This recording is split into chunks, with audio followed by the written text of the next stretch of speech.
Russell Crowe right here on the Rich Eisen Show. Let's talk about The Pope's Exorcist. What intrigued you about this project and this film that's coming in theaters on the 14th?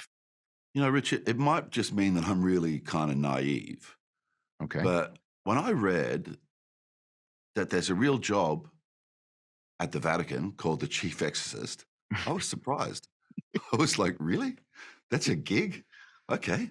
And that's what intrigued me, right? It was like the script itself, and this is not sort of, putting the writers in any negative place, because you quite often have a situation in a studio where more than one person has had their hand on a script.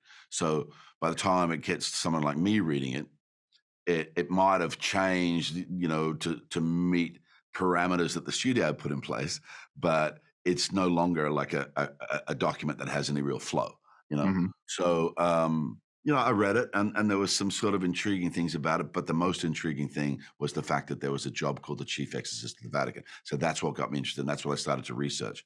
And then looking into Gabriele Amorth's life, I have to say that's what grabbed me, that man as a character and the things that he'd experienced through his life. Did you get to see the film? Have you seen it? Yes, I have seen it. It's fascinating to me. Right. I did not know Cool. whatsoever, Russell, that this existed either. Right. Okay, so it's you and me. We're the naive guys. No, I've been to the Vatican, and I never thought, okay, this place is clean, to use the phrase, from the exorcism or from Poltergeist.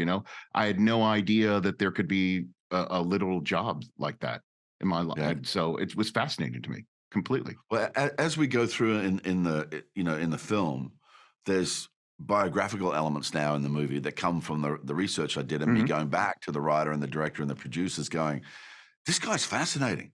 Let's just tell his actual story, because Right. he's fascinating, Yeah, So absolutely.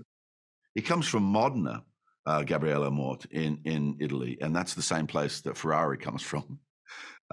So there's a couple of like little things I do in the movie. I wear red socks under my cassock That's because he's a Ferrari fan. okay. I'll take it. Russell Crowe here on the Rich Eisen Show. A couple more minutes left with him. The Pope's Exorcist, again, available in theaters nationwide on Friday, April 14th. Catch the Rich Eisen Show every single day on the Roku channel, 12 to 3 Eastern, for free.